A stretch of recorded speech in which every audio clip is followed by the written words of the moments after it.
remain standing as we sing one more hymn, Go Ye into All the World. Go ye into all the world, three verses of this hymn.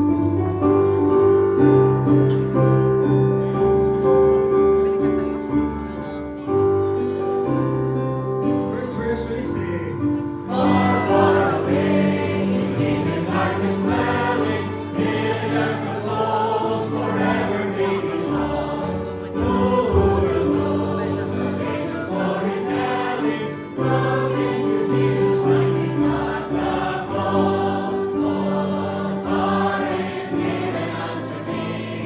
All power is given unto me.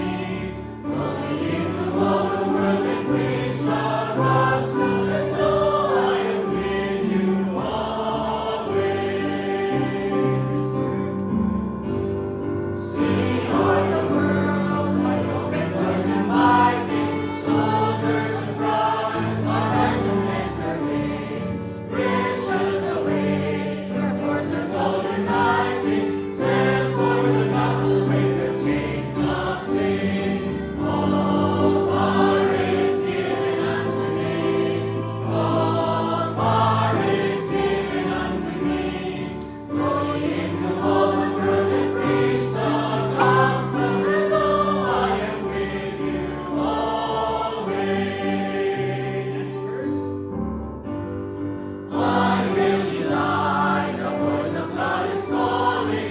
Why will you die? The echo in His name. Jesus has died to save from death appalling. Life and salvation therefore to proclaim. All power is given unto me. All power is given unto me. Go ye into all the world and preach the gospel, and know I am with you always. You may now all be seated. God bless for the sing of this.